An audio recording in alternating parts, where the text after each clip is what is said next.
धर्मराज युधिष्ठिर कहने लगे कि हे जनार्दन, मैंने मार्गशीर्ष शुक्ल एकादशी अर्थात मोक्षदा एकादशी का सविस्तार वर्णन सुना। अब आप कृपा करके मुझे पौष माह के कृष्ण पक्ष की एकादशी के विषय में भी बतलाइए। इस एकादशी का क्या नाम है तथा इसके व्रत का क्या विधान है। भगवान श्री कृष्ण बोले, पौष माह के कृष्ण पक्ष में आने वाली इस एकादशी को सफला एकादशी कहा जाता है। इस एकादशी के देवता श्री नारायण हैं।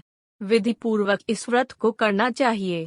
जिस प्रकार नागों में शेषनाग, पक्षियों में गरुड़, सब ग्रहों में चंद्रमा, यज्ञों में अश्वमेध और देवताओं में भगवान विष्णु श्रेष्ठ हैं, उसी तरह सब व्रतों में एकादशी का व्रत श्रेष्ठ है।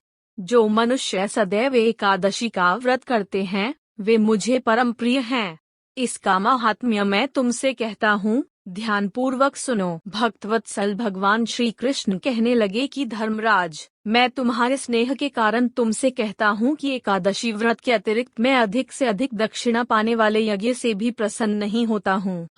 इसे अत्यंत भक्ति और श्रद्धा से युक्त होकर करें।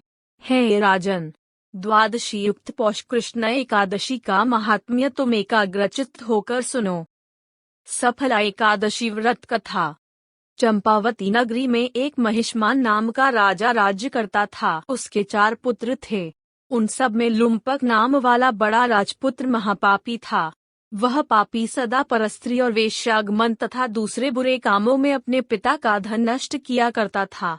सदैव ही देवता, ब्राह्मण, वैष्णवों की निंदा किया करता था। जब राजा को अपने बड़े पुत्र के ऐसे कुकर्मों का पता चला तो उन्होंने उसे अपने राज्य से निकाल दिया। तब वह विचारने लगा कि कहाँ जाऊं, क्या करूं। अंत में उसने चोरी करने का निश्चय किया। दिन में वह वन में रहता और रात्रि को अपने पिता की नगरी में चोरी करता तथा प्रजा को तंग करने और उन्हें मारने का कुकर्म करता। कुछ समय पश्चात सारी नगरी भयभीत हो गई। वह वन में रहकर पशु आदि को मारकर खाने लगा। नागरिक और राज्य के कर्मचारी उसे पकड़ लेते किंतु राजा के भय से छोड़ देते। वन में एक अति प्राचीन विशाल पीपल का वृक्ष था। लोग उसकी भगवान के समान पूजा करते थे। उसी वृक्ष के नीचे वह महापापी लुम्पक रहा करता था। इस वन को लोग देवताओं की क्रीड़ा स्थली मानते थे। कुछ समय पश्चात पौष कृष्ण पक्ष की दशमी के दिन वह वस्त्रहीन होने के कारण शीत के चलते सारी रात्रि सो नहीं सका। उसके हाथ पैर अकड़ गए। सूर्योदय होते होते वह मूर्छित हो गया। दूसरे दिन एकादशी को मध्याह्न के समय सूर्य की गर्मी पाकर उसकी मूर्छा दूर हुई। गिरता पड़ता वह भोजन की तलाश में निकला। पशुओं को मारने में वह समर्थ नहीं था। पेड़ों के नीचे गिर हुए फल उठाकर वापस उसी पीपल वृक्ष के नीचे आ गया। उस समय तक भगवान सूर्यास्त हो चुके थे। वृक्ष के नीचे फल रखकर कहने लगा, हे भगवान, अब आपके ही अर्पण है ये फल, आप ही तृप्त हो जाइए। उस रात्रि को दुख के कारण रात्रि को भी नींद नहीं आई। उसके इस उपवास और जागरण से भगवान अत्यंत प्रसन्न हो गए और उसके सारे पाप नष्ट हो गए।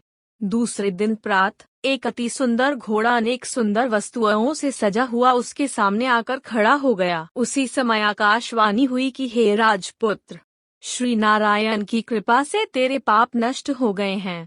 अब तू अपने पिता के पास जाकर राज्य प्राप्त कर। ऐसी वाणी सुनकर वह अत्यंत प्रसन्न हुआ और दिव्य वस्त्र धारण करके भगवान आपकी जय हो कहकर अपने पिता के पास गया। उसके पिता ने प्रसन्न होकर उसे समस्त राज्य का भार सौंप दिया और स्वयं वन के रास्ते चल दिए। अब लुम्पक शास्त्रानुसार राज्य करने लगा। उसके स्त्री, पुत्र आदि सारा कुटुंब भगवान नारायण का परम भक्त हो गया। वृद्ध होने पर वह भी अपने पुत्र को राज्य का भार सौंपकर वन में तपस्या करने चला गया और अंत समय में वैकुंठ को प्राप्त हुआ। जो मनुष्य इस परम पवित्र सफला एकादशी का व्रत करता है उसे अंत में मुक्ति मिलती है।